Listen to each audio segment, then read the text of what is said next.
ఆద్య మంచి రంగుల ముగ్గు వేస్తూ ఉంటే శ్రీను చూసి చాలా మురిసిపోతూ ఉంటాడు. వాళ్ళిద్దరూ అలా ప్రేమగా ఒకరిని ఒకరు చూసుకుంటూ కబుర్లు చెప్పుకుంటూ ముగ్గు వేస్తూ ఉంటే ఇదంతా చూస్తున్న చారు ఓర్చుకోలేకపోతుంది. ఇక ఆద్య పని మీద లోపలికి వెళ్ళగానే చారు కళ్ళు కనపడినట్లు అక్కడికి వచ్చి కావాలనే ముగ్గును తొక్కేస్తుంది. శ్రీను చారుని తోసిపడేస్తాడు. అయినా కూడా చారు ఏమాత్రం వదలకుండా అక్కడున్న బకెట్‌ని కాలుతో తన్నేసి అందులో ఉన్న నీళ్ళన్నీ ముగ్గుపై పడి చెదిరిపోయేలా చేస్తుంది. అప్పుడే ఆద్య అక్కడికొచ్చి, "చారు నువ్వు ఇదంతా కావాలనే చేస్తున్నావు నాకు అర్థమైంది" అని అరుస్తూ ఉంటే, "ఏంటాద్య నాకు కళ్ళు కనపడక ఇలా చేశాను" అని చారు తెగ నటించేస్తూ ఉంటుంది.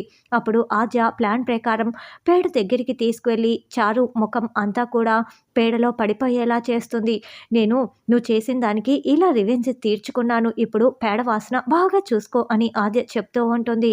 తరువాత పార్వతి రఘురాం కుర్చీలో కూర్చొని రఘురాం కాళ్ళ దగ్గర అరటిపండు తొక్కను వేయటంతో శ్రీను వచ్చి, "మీరు వెళ్ళండి మావయ్య" అని అరటిపండు తొక్కను తీసేసి పార్వతి దగ్గరికి వచ్చి నిలదీస్తూ ఉంటే పార్వతి శ్రీను చెంప పగలగొడుతుంది.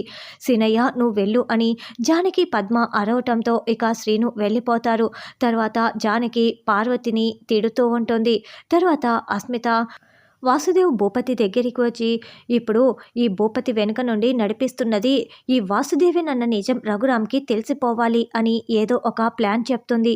ఆ ప్లాన్ ప్రకారమే భూపతి రఘురాం ఇంటికి వస్తాడు. "ఏంటి మళ్ళీ వచ్చావు" అని రఘురాం అడగటంతో, "అయ్యా ఇప్పుడు నా వెనుక ఉండి అసలు ఆ గుడిలో ఉన్న వాళ్ళ అందరి ప్రాణాలు పోవటానికి కారణం ఎవరో చెప్పటానికే వచ్చానయ్యా. అతను చాలా ప్రమాదస్తుడు. అతని వల్ల మీకు కూడా ప్రాణహాని ఉంది.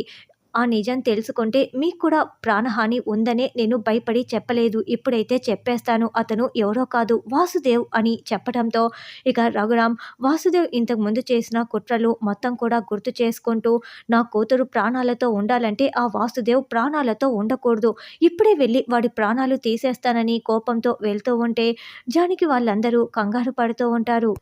తరువాత గంగాధర శాస్త్రి వాళ్ళమ్మ సమాధి దగ్గర దీపం పెట్టడానికి వచ్చి అక్కడంతా క్లీన్ చేసి దీపం పెడుతూ ఉంటే అప్పుడే రామ అక్కడికి వచ్చి, "విశ్వనాథ శాస్త్రి గారి కొడుకు గంగాధర శాస్త్రి గారు మీరే కదా" అని నిలదీయటంతో అతను షాకింగ్గా చూస్తూ ఉంటాడు.